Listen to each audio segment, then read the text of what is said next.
Chat GPT का एक नया ब्राउजर आया जिसका नाम है एटलस। परप्लेक्सिटी का कुछ दिनों पहले एक नया ब्राउजर आया जिसका नाम है कॉमेट। ये है एआई ब्राउजर्स। अभी समझते हैं कि एआई ब्राउजर और जो नॉर्मल ब्राउजर है जैसे ऊला हो गया अपना जोहो का, या जैसे क्रोम ब्राउजर हो गया, इसमें मेजरली अंतर क्या है। और मेरे को अभी ऐसा क्यों लग रहा है कि चैट जीपीटी नाउ भाई वो अब खुद हेलुसिनेट हो रहा है या खुद लोगों को मैनिपुलेट करने की तैयारी करते हुए आगे जा रहा है। ऐसे क्या साइंस दिख रहे हैं कि भाई लग रहा है कि अब चैट जीपीटी मतलब जिस तरीके से उसने डोमिनेंस किया था 2023, 24, 25 का भी, अभी उस तरीके से खत्म होते जा रहा है। रिसेंटली एक न्यूज है जहाँ पे अरविंद जो कि परप्लेक्सिटी एआई के फाउंडर, उन्होंने कहा कि हम क्रोम को खरीदना चाहते हैं अराउंड $35 मिलियन या बिलियन डॉलर में। उसके बाद से अभी एक नया उन्होंने फिर कॉमेट ब्राउजर लॉन्च कर दिया। उसके बाद से जब बात आगे बढ़ी तो फिर अभी चैट जीपीटी ने अपना एक ब्राउजर लॉन्च कर दिया। ये सब क्या मिल के भी टक्कर दे पाएंगे गूगल को? सबसे पहले ये तो है, गूगल का एक फीचर या एक चीज है ब्राउजर। अभी भी ब्राउजर पे बहुत ज्यादा डिपेंडेंसी है, वर्ल्ड वाइड ग्लोबली काफी अच्छा यूज हो रहा है। तो आई डोंट थिंक सो कि इतना इजी है चैलेंज कर पाना। और स्टिल यार, तुमने ये बोल दिया कि तुम ये खरीदना चाहते हो वर्सेस तुमने बना लिया कि एक ब्राउजर बना लिया कॉमेट, भाई दोनों बहुत अंतर है। ये सब मार्केटिंग टर्म है। और बेसिकली एक अगर मैं आपको बताऊं ना कि what is the main difference between the normal browser और the AI browser. AI browser is something like कि यार आप एआई जैसे अपन क्या करते हैं, चैट जीपीटी में जाते हैं और कुछ सर्च करते हैं तो अपने उस इकोसिस्टम में आते हैं। मस्त समझ लो कि वो इकोसिस्टम पूरी तरीके से निकाला गया है और निकाल के डाल दिया गया है एक ब्राउजर के अंदर। मतलब ऐसा नहीं कि अब आप बाहरी यूआरएल्स नहीं विजिट कर पाओगे, आप कर पाओगे, लेकिन जब आप न्यू टैब में जाके कुछ क्वेश्चन का आंसर सर्च करोगे तो वो आपको उसी तरीके का लुक एंड फील देगा जैसे कि आप परप्लेक्सिटी में जाके करते हो। तो इस तरीके से वो अपने आप को एआई ब्राउजर कहते हैं, क्योंकि वहां पे रिकमेंडेशंस, वहां पे पर्सनलाइजेशन, वहां पे बॉट्स, वो थोड़ा अलग तरीके से काम करता है डिस्पाइट जो अपने नॉर्मल ब्राउजर है लाइक क्रोम और जो भी ऊला कह लो, फायरफॉक्स कह लो, वो एक अलग तरीके से काम करता है। These are the main difference. अब व्हाई आई एम सेइंग कि चैट जीपीटी के अंदर कुछ दिखाया और जा रहा है और बताया कुछ और जा रहा है और अंदर खाने गेम कुछ और है। मैंने अभी यहाँ पे देखा है कि चैट जीपीटी का रेवेन्यू और प्रॉफिट, तो रेवेन्यू इसका $12 billion at the mid of 25 and generated by approximately 1 billion dollar per month. While the revenue is strong, the company is not yet profitable and has a projected cash burn of the 8 billion for 2025। $8 billion इसको burn करना है 2025 के अंदर और अभी तक ये profitable नहीं है।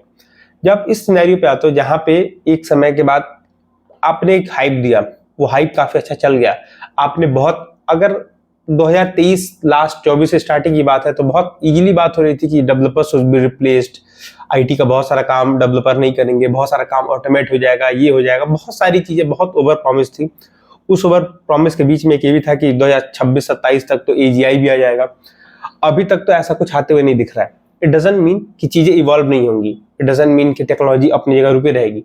इट सिंपली मीन कि जो इन्होंने टाइमलाइन दिया था वो फॉलो नहीं हुआ। मेरी एक दोस्त से बात हो रही थी, उसने एक बहुत अच्छी चीज बोली। उसने बोला कि भाई जब हम किसी गॉडफादर या किसी बड़े रिसर्चर्स का ही सुनते हैं कि AI would be far more dangerous और एआई कुड रिप्लेस ह्यूमन और व्हाटएवर इट इज, तो उसमें एक चीज होती है, उसमें होता है कि टाइमलाइन नहीं होता, that is a maximum potential.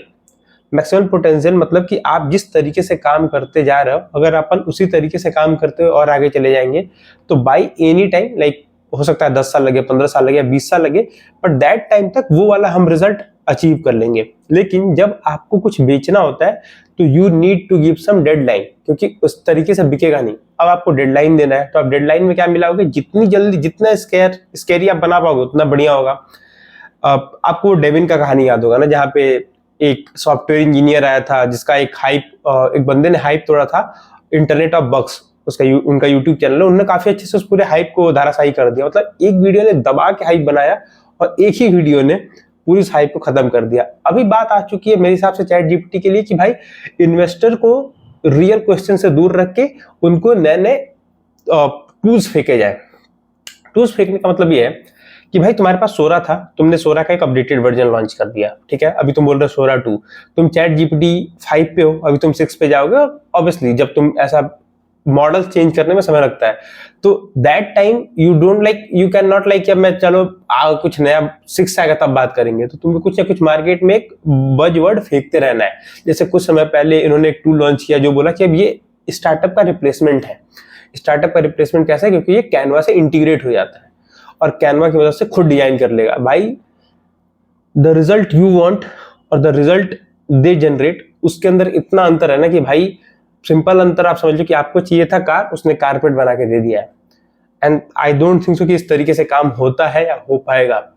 But again this is the marketing gimmick, सबको अपना करना है, सबको अपनी रोटी सेकनी है, क्योंकि अभी मार्केट में दबा के फंडिंग उठ रही है एआई पे, लोग उठा रहे हैं, and this is how thing works. What you feel like इनका क्या फ्यूचर है? डू यू रियली थिंक कि गूगल जैसे एस्टेब्लिश कंपनी को this player can easily challenge? Like Chrome का एस्टेब्लिशमेंट, क्रोम की रिलेटेबिलिटी इतना इजी है चैलेंज करने के लिए? और जिस तरीके से भी ब्राउजर पे आ रहे हैं, क्या हम उस तरीके से डिफरेंट यूट्यूब प्लेटफॉर्म या डिफरेंट और भी जितने गूगल के प्लेटफॉर्म्स है, क्या उस पर भी आने वाले समय में कुछ करस्पॉन्डिंग चीजें बिल्ड होंगी? अगर होंगी तो कैसे हो सकती है?